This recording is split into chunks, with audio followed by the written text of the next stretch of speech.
Viewers আসসালামু আলাইকুম। আমি মমতাজ কুকিং ফুড থেকে বলছি। আশা করি আপনারা যে যেখানে আছেন দেশ বা দেশের বাইরে সবাই ভালো আছেন। আমি আলহামদুলিল্লাহ আল্লাহর অশেষ মেহেরবানে ভালো আছি। আজকে আমি আপনাদের জন্য একটা রেসিপি নিয়ে আসছি, তা হলো খোলাজা পিঠা, গরুর মাংসর ঝোল তরকারি এবং নারিকেল কোরানো। এখানে আমি কিছু চাউল নিয়ে নিচ্ছি, এই কাপ দিয়ে আতপ চাউল। এটাকে আমি এখন ভালো করে ধুয়ে তারপরে ভিজিয়ে রাখবো 2 থেকে 3 ঘন্টা, তারপরে ব্লেন্ডার করব।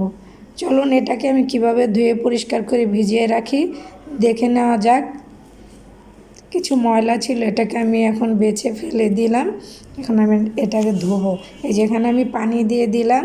এখন এটাকে ভালো করে কচলিয়ে ধুয়ে 2 থেকে 3 ঘন্টা এখন ভিজিয়ে রাখবো, তারপর আমি ব্লেন্ড করব।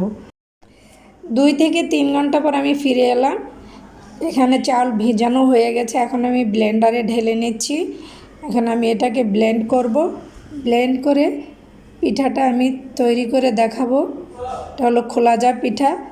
চলুন তাহলে দেখে নেওয়া যাক কীভাবে আমি পিঠাটা বানাবো।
দেখুন তৈরি হয়ে গেল খোলাজা পিঠা। কি সুন্দর হয়েছে, আপনারা তো দেখলেনই। আমি তাওয়ার মধ্যে, লোহার তাওয়ার মধ্যেই খোলাজা পিঠাটা বানিয়েছি। এখন আমার মাকে দিলাম। আর এখানে আমি কিছু নারকেল কুড়িয়ে নিয়েছি। এই নারকেল দিয়ে চিনি দিয়ে এই পিঠাটা খেতে খুবই মজার। গ্রাম দেশের সকালবেলা কিন্তু এই নারকেল কোরানো দিয়ে আর এই পিঠাটা দিয়েই খায়। খুবই মজার, খুবই স্বাদ, একটা টেস্টও অন্য রকমের। আমি অবশ্য খেয়েছি গ্রামে গিয়ে। চিনির সঙ্গে খেলে তো আরও মজা।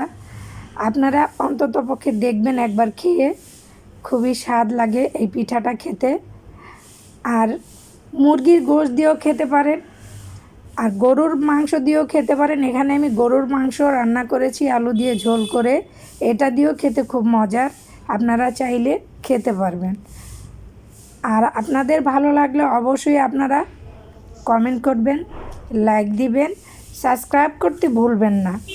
আমার আশেপাশে কিন্তু অনেক গাড়ির আওয়াজ, আমার বাসাটা কিন্তু রাস্তার সঙ্গে, মাঝে মাঝে রিক্সা ভ্যান গাড়ি সব কিছুরই মাইকের আওয়াজ আসে।